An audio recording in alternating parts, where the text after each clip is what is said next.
मैं एक इस मुख्तसर सी गुफ्तगू में आपको चंद ज़रूरी बातें बताना चाहता हूँ जिसका आपको ख्याल रखना चाहिए। सबसे पहली बात तो ये है कि शुगर की वजह से अक्सर लोग पेशाब ज़्यादा आता है तो उसके डर से पानी कम पीते हैं, जो गलत है। पानी पूरा पीना चाहिए ताकि जिस्म की जो फाजिल चीज़ें हैं वो पेशाब के ज़रिए हल होकर निकल जाएं।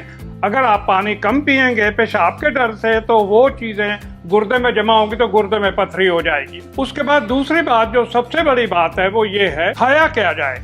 अक्सर लोग पूछते हैं, तो जनाब ये है कि ज़ेरे ज़मीन सब्जियां हैं, जो सब्जियां ज़मीन के नीचे उगती हैं उनमें शुगर ज़्यादा होती है, उसको ज़रा थोड़ा सा कम कर दीजिए। असल बात जो है जो मैं आपसे गुजारिश करना चाहता हूँ कि शुगर वालों को चंद चीज़ों का ख्याल रखना चाहिए। एक तो गुर्दे में पथरी नहीं होनी चाहिए, दूसरा नज़ला ज़ुकाम खांसी वगैरह हो तो फेफड़ों में इन्फेक्शन हो जाता है जो शुगर वाले को देर से ठीक होता है।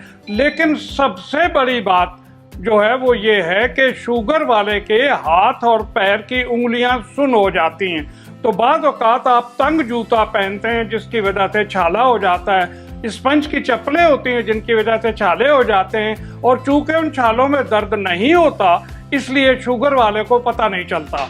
और एक वक्त ऐसा आता है कि वो जख्म ऐसा होता है कि नाकाबिले इलाज हो जाता है, बाज़ औक़ात पैर भी काटना पड़ जाता है। जब भी शुगर का पेशेंट नहाए तो वो अपने पैरों की उंगलियों के बीच की जगह और तलवे उसको चेक कर ले, ज़रा भी कोई चीज़ गीली हो उसको सूखा रखें, उस पर पाउडर लगाएं और उसको जख्म न बनने दें। आपकी बॉडी में कोई भी इन्फेक्शन हो जाए उससे शुगर बढ़ती है, और जब शुगर बढ़ती है तो इन्फेक्शन बढ़ती है। ये दोनों एक दूसरे की मदद करते हैं, इसलिए एहतियात कीजिए और खुश रहिए। अस्सलाम वालेकुम।